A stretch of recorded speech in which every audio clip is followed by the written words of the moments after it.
Now let's look at the last concept in our introductory lesson, and that is constitutionalism.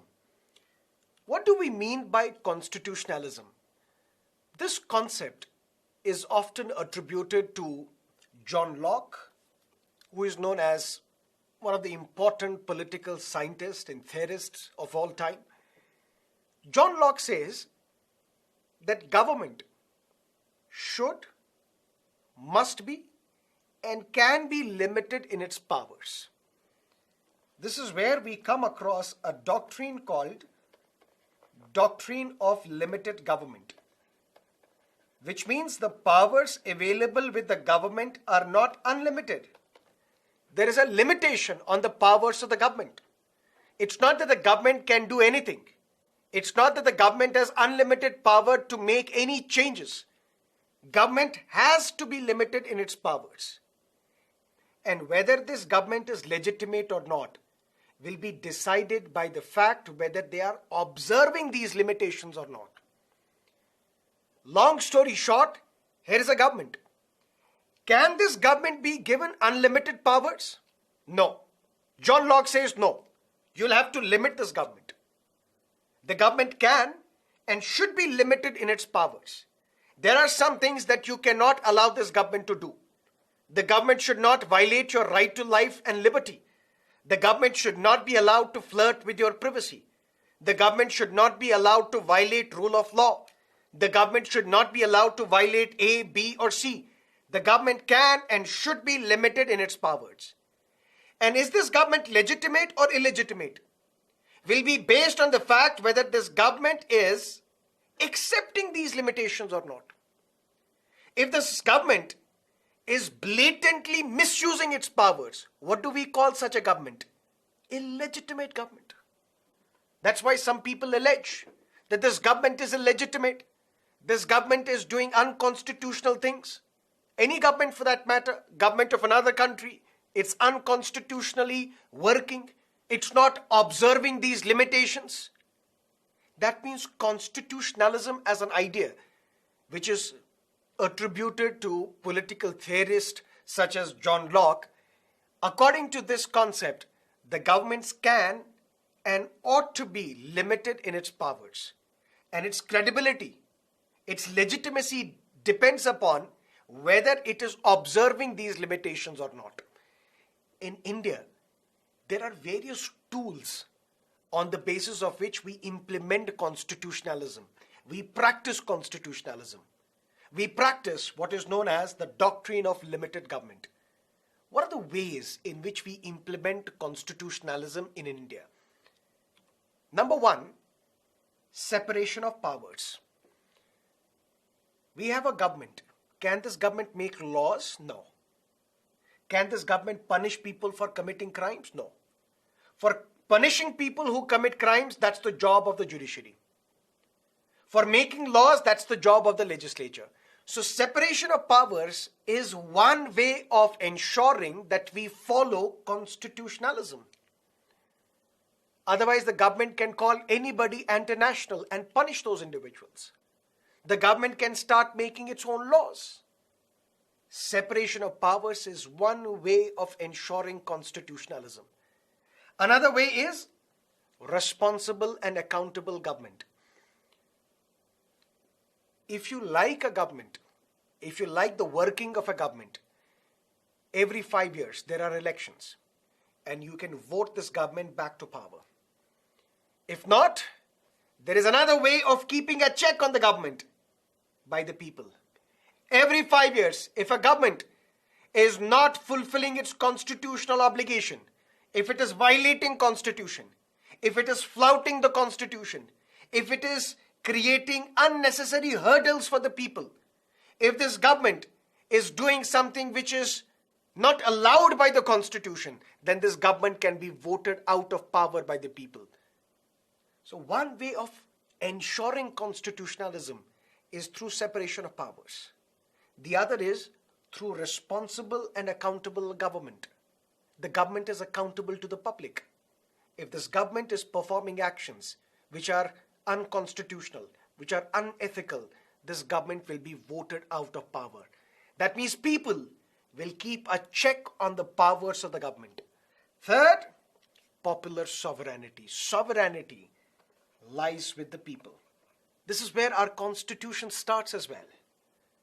The first initial phrase mentioned in the preamble, we the people of India. That means the source of authority of the constitution, the authority from which the constitution derives its power, are the people of this country. Popular sovereignty lies with the public. Public keeps a check on the government. That's what some people say. That's what there was a popular song as well. ये जो public है ये सब जानती है. Popular sovereignty lies with the public. Fourth important way of ensuring constitutionalism is rule of law. This is something that we will discuss in great detail in fundamental rights, more specifically when we will discuss Article 14. But what is rule of law? Nobody shall be punished in body or goods except for a breach of law. If I have violated a law, I can be arrested. I can be sent to jail. I can be hanged as well. If I've committed any crime, if I've committed corruption, my property can be confiscated. But if I'm a law-abiding citizen, I have not committed any crime, can I be arrested?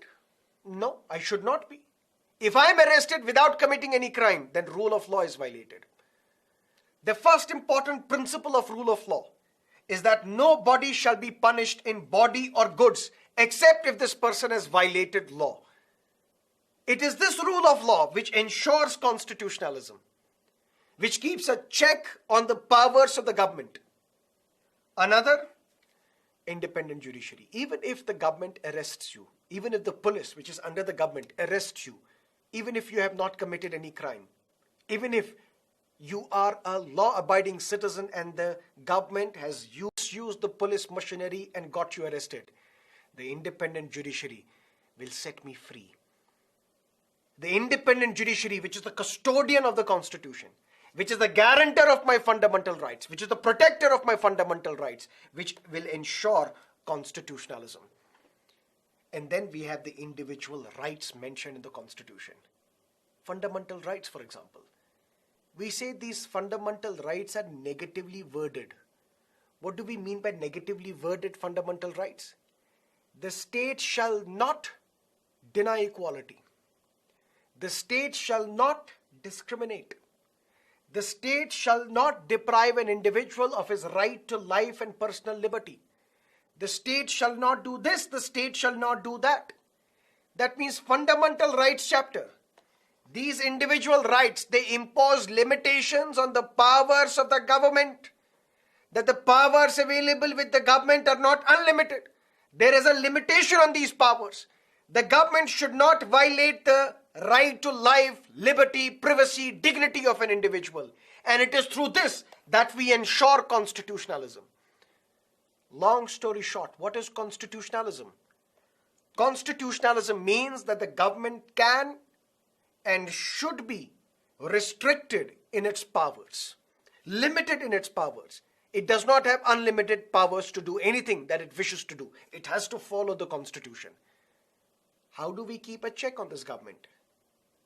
Through separation of powers. The government can only implement laws. It cannot pass laws. It cannot punish people. That's the job of the judiciary. Responsible and accountable government. If this government is not doing its constitutional duty, performing its duty, it will be voted out of power by the people. Because popular sovereignty, ultimate power, lies with the people of this country. Rule of law. If I have not violated any law, not committed murder, not committed dacoity, why should I be arrested? If I'm arrested, there is another way of checking the power of the government, and that is through independent judiciary. And then fundamental rights chapter, which ensure constitutionalism. Don't discriminate. Don't deny equality. Don't violate the right to life and personal liberty. That's not the power available with the government. And this is constitutionalism. So in this first introductory lesson, we looked at Indian polity. Indian polity is one of the most important subjects for your civil services examination. Why? Because it is relevant for prelims, mains, in mains relevant for GS2 as well as essay, and in personality test as well. If it is very important, then what do we need to study? What all do we need to study? Just follow these class lectures, these video lessons, then revise from M. Lakshmi Kant, and then follow two national newspapers, The Hindu and Indian Express.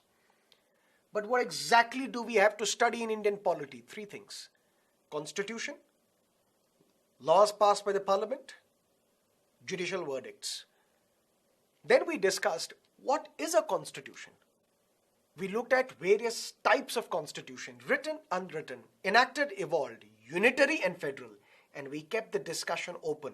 Unitary versus federal. This discussion we will have continuously throughout these lectures. Then we discussed two other important concepts: theory of separation of powers and the doctrine of checks and balances. And lastly, we discussed constitutionalism. So stay with me on this fascinating journey on Indian polity. Next, we will discuss various types of majorities. As I told you, simple, absolute, effective, special majority. Then we will jump to preamble. And then we will go by part. Part 1, union and its territory. Part 2, citizenship. Part 3, fundamental rights. Part 4, directive principles of state policy. Part 4, capital A, fundamental duties. So on and so forth. So stay with me.